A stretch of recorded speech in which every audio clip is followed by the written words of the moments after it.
हाँ जी, सभी साथियों का नमस्कार। एक बार फिर से आप सभी का स्वागत है।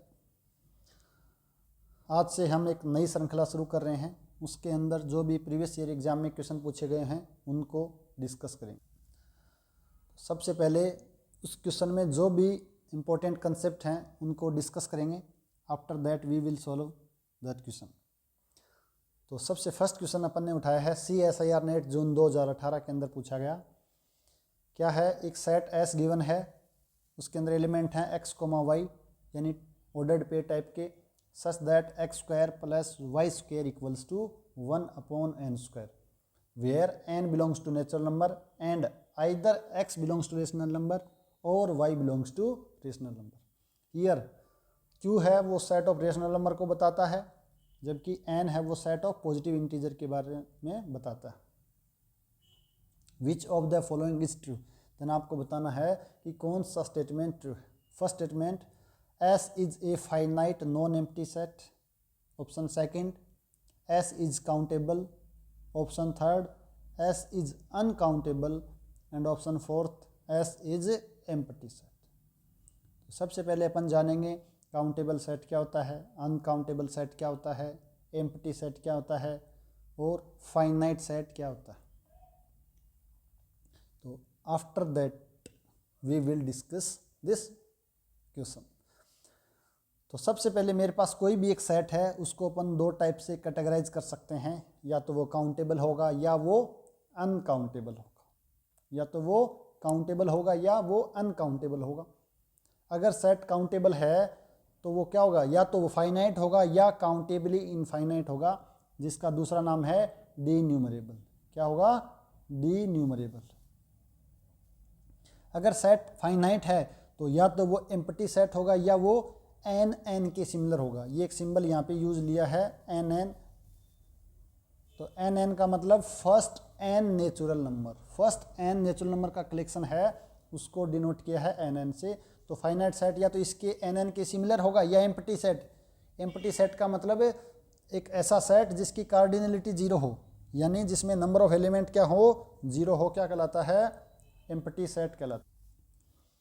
और काउंटेबली इनफाइनाइट या डी न्यूमरेबल सेट किसको बोलते हैं, ऐसा सेट जो नेचुरल नंबर के सिमिलर हो। तो सबसे पहले अपन डिस्कस करते हैं कि सिमिलर सेट या इक्विवेलेंट सेट किसे कहते हैं। तो two set A and B are said to be similar or equivalent if there exist a bijection between A and B. यानी अगर कोई दो सेट ए और बी के बीच में अगर एक बाइजेक्शन एग्जिस्ट करती है, देन अपन क्या बोलते हैं, ए और बी क्या हैं, सिमिलर हैं। देयर एग्जिस्ट एक mapping A to B which is 1 1 and onto. तो अपन क्या बोल देंगे, ए है वो बी के सिमिलर है, और इसको डिनोट करते हैं ए सिमिलर बी। ये टिल्ड का नोटेशन है, इससे अपन क्या करते हैं, इसको डिनोट करते हैं। अगर मेरे पास दो सेट क्या हैं, सिमिलर हैं, तो उनकी कार्डिनलिटी भी क्या होगी, इक्वल होगी। क्योंकि अपन जानते हैं एक फंक्शन ए से बी में डिफाइन है जो क्या है, बाइजेक्टिव है। क्या है, बाइजेक्टिव है, तो ए और बी की कार्डिनलिटी सेम होगी। तो दो सेट के बीच में बाइजेक्टिव मैपिंग तभी डिफाइन हो सकती है जब उनकी कार्डिनलिटी क्या हो, सेम हो। तो by this result we can say A equivalent to B if and only if cardinality of A equals to cardinality of B. यानी कि वैसा सेट जो नेचुरल नंबर के सिमिलर हो क्या कहलाता है, डी न्यूमरेबल सेट कहलाता है। क्या कहलाता है, डी न्यूमरेबल सेट कहलाता है।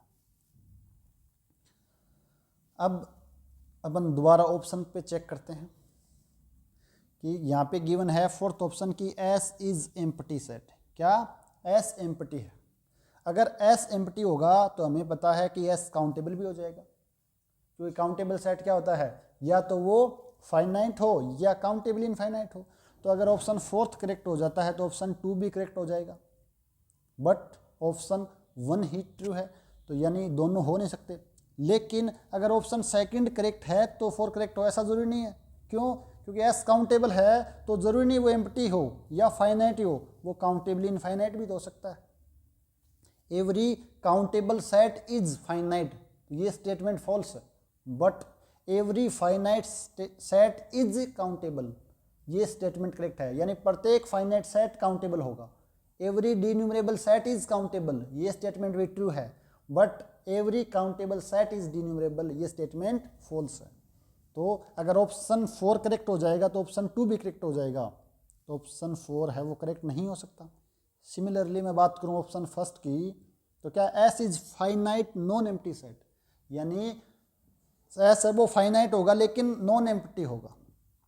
अगर एस फाइनाइट होगा तो काउंटेबल भी हो जाएगा, यानी अगर ऑप्शन 1 करेक्ट होता है तो ऑप्शन सेकंड भी करेक्ट हो जाएगा, तो ऑप्शन 1 भी करेक्ट नहीं हो सकता। अब मेरे पास ऑप्शन बचे हैं 2, काउंटेबल और अनकाउंटेबल। इसको अपन डिटेल से समझने के लिए अपने को कुछ कंसेप्ट और डिस्कस करने पड़ेंगे। तो नेक्स्ट कंसेप्ट है कि countable union of countable set is countable, यानी आपके पास एक काउंटेबल फैमिली है, किसकी? काउंटेबल सेट की। काउंटेबल सेट की काउंटेबल फैमिली है तो उसका यूनियन करेंगे तो वो भी क्या आएगा? काउंटेबल आएगा।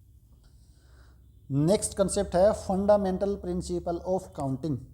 तो फंडामेंटल प्रिंसिपल ऑफ काउंटिंग क्या बोलता है कि आपके पास नंबर ऑफ जॉब्स गिवन है J1, J2, J3, Jk, आपके पास k नंबर ऑफ जॉब्स हैं, और number of ways to perform jobs, यानी J1 जॉब को करने के तरीके N1 हैं, J2 जॉब को करने के तरीके N2 हैं, J3 जॉब को करने के तरीके N3 हैं, और सिमिलरली Jk जो जॉब हैं उसको करने के तरीके N के। तो total number of ways to perform all the job simultaneously, यानी सभी जॉब को एक साथ करने के तरीके जब पूछा जाता है तो क्या हो जाएगा? N1 dot N2 dot N3 dot dot dot Nk, यानी उनके तरीकों को मल्टीप्लाई कर देंगे तो मेरे पास सभी जॉब को साइमल्टेनियसली करने के तरीके आ जाएंगे। एक नेक्स्ट कंसेप्ट है कि आपके पास एक सेट गिवन है, उसके अंदर एलिमेंट है √x टाइप के, जहाँ पे x क्या है? मेरे पास रेशनल नंबर है। तो ये सेट है वो रेशनल नंबर के क्या हो जाएगा? सिमिलर हो जाएगा। अगर सिमिलर है तो इसकी कार्डिनलिटी है वो रेशनल नंबर के इक्वली होगी। क्यों हो जाएगा सिमिलर? कि x मेरे पास क्या रेशनल नंबर है, अगर उनका मैं √ लूँगा तो वो भी कितने एलिमेंट होंगे? वो भी LF नोट ही होंगे, यानी उस सेट की कार्डिनलिटी भी LF नोट ही होगी। अगर मैं एक नया सेट डिफाइन करता हूँ S डैश, उसके अंदर एलिमेंट है x² such that x belongs to Q। अगर x Q से बिलोंग कर रहा है तो उसका स्क्वायर करूँगा तो कितने होंगे? वो भी डिन्यूमरेबल सेट ही होगा, यानी S डैश की कार्डिनलिटी भी कितनी होगी? उसकी कार्डिनलिटी भी LF नोट ही होगी। इस 2 कंसेप्ट का भी यहाँ पे यूज हो। तो अब मेरे पास मैं लिखता हूँ, मेरे पास जो सेट गिवन है S, उसके अंदर एलिमेंट है x, y टाइप के such that x² plus y² equals to 1/n², जहाँ पे n है वो नेचुरल नंबर है, और either x belongs to rational number और y belongs to rational number. का मतलब क्या है? कम से कम x और y में एक रेशनल नंबर है, कम से कम x और y में से एक रेशनल नंबर है, दोनों भी हो सकते हैं। तो मैं क्या करता हूँ, इस सेट को 3 पार्ट में डिवाइड कर लेता हूँ, एक यानी कि 3 सेट के यूनियन में लिख लेता हूँ।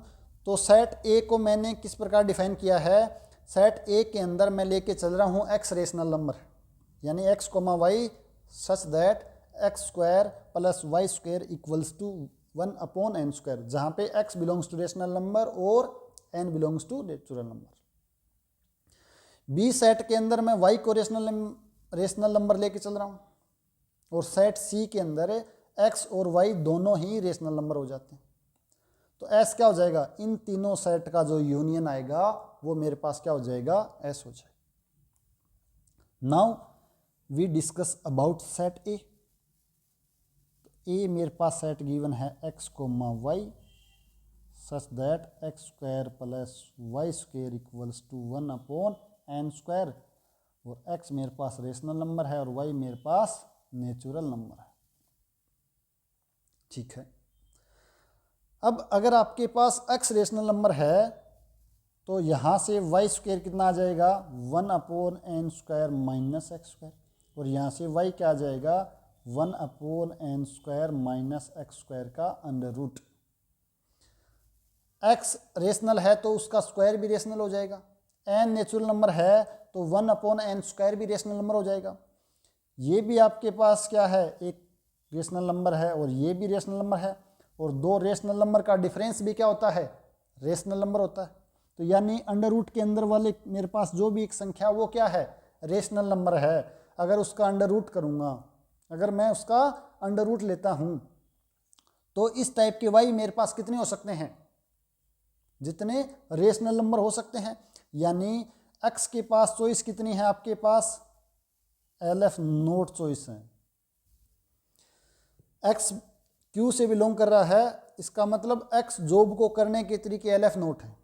सिमिलरली वाई के कितने हैं, क्योंकि वाई मेरे पास क्या मिल रहा है, सेम यही सेट है ना, एस जो सेट है उसके अंदर भी यही कंडीशन है कि root X X belongs to Q, तो अंदर वाला भी मेरे पास एक रेशनल नंबर ही तो है ये। तो यानी इस वाई के पास भी चॉइस कितनी हो जाएंगी, LF नोट चॉइस हो जाएंगी। तो एक्स जॉब है मेरे पास, इसको करने के तरीके LF नोट है, वाई जॉब को करने के तरीके भी LF नोट है। तो दोनों जॉब यानी एक्स और वाई एक साथ करने के तरीके कितने हो जाएंगे, LF note into LF note, यानी LF नोट स्क्वायर। और LF नोट स्क्वायर कितना होता है, LF नोट होता है। यानी मेरे पास सेट ए की कार्डिनलिटी कितनी आ जाएगी, LF नोट आ जाएगी। यानी सेट ए है मेरे पास काउंटेबल है, यानी ए की कार्डिनलिटी LF नोट। सिमिलरली मैं बात करूं बी सेट की, तो बी के अंदर मेरे पास क्या है, बी के अंदर मेरे पास जो y है वो रेशनल नंबर है। तो यहां से मेरे पास x कितना आ जाएगा, 1/n square minus Y square. अगर y रेशनल है तो y स्क्वायर भी रेशनल, 1/n स्क्वायर भी रेशनल। तो अंडर रूट के अंदर मेरे पास क्या आ जाएगा, एक रेशनल नंबर आ जाएगा। तो यानी अगर आपके पास इस y के पास चॉइस कितनी है, इस y के पास चॉइस यहाँ पे LF नोट हैं, कितनी है, LF नोट है। तो x के पास भी कितनी चॉइस होगी, LF नोट ही होगी बाई दिस। और LF note into LF note क्या आ जाएंगी, इसको भी करने के तरीके मेरे पास कितने आ जाएंगे, LF नोट स्क्वायर कितना होता है, LF नोट। यानी कार्डिनलिटी ऑफ बी भी मेरे पास कितनी आ जाएगी, LF नोट आ जाएगी। सिमिलरली सी की बात करें तो सी के पास डायरेक्ट ठीक अपने गिवन है कि एक्स भी रेशनल है, यानी एक्स के पास चॉइस LF नोट है। वाई के भी रेशनल नंबर है तो वाई के पास भी चॉइस LF नोट है। तो LF नोट का स्क्वायर ये वापस क्या आ जाएगा, LF नोट। यानी कार्डिनलिटी ऑफ सी भी मेरे पास क्या आ जाएगी, LF नोट आ जाएगी। तो यहाँ से हमें पता चल गया कि ए भी मेरे पास डी न्यूमरेबल सेट है, बी भी डी न्यूमरेबल सेट है और सी भी डी न्यूमरेबल सेट है। यानी तीनों के तीनों काउंटेबल सेट हैं। और हम जानते हैं कि countable union of countable set is countable. This implies S है वो काउंटेबल हो जाएगा, क्योंकि A union B union C तो है। यानी this implies S is a countable. और हमें यही बताना था। और ये फाइनाइट भी नहीं है क्योंकि डी न्यूमरेबल है, तो एस मेरे पास क्या है, डी न्यूमरेबल सेट है। तो यहाँ से ऑप्शन नंबर सेकंड है वो क्या हो जाएगा, करेक्ट हो जाएगा। तो इस प्रकार हम लोगों ने इस क्वेश्चन की मदद से अपन ने काउंटेबल सेट क्या होता है, अनकाउंटेबल सेट क्या होता है, फाइनाइट सेट किसको बोलते हैं, या डी न्यूमरेबल सेट क्या होता है, इन कंसेप्ट के साथ साथ सिमिलर सेट या इक्विवेलेंट सेट किसको बोलते हैं। इसके अलावा अपन ने देखा कि countable union of countable set is countable होता है। और इसके अलावा अपन ने fundamental count principal of counting के बारे में भी जाना। तो नेक्स्ट वीडियो में अपन एक और अच्छा क्वेश्चन डिस्कस करेंगे। तो इस टाइप के क्वेश्चन के अंदर अपने पास 5 से 7 अदर जो कंसेप्ट हैं वो भी क्लियर हो जाते हैं। और इसकी जो PDF आपको इस टेलीग्राम चैनल पे मिल जाएगी, जो राजेरा एकेडमी ऑफ मैथमेटिक्स नाम से बना हुआ है। आप सभी का बहुत बहुत धन्यवाद। मिलते हैं नेक्स्ट वीडियो में।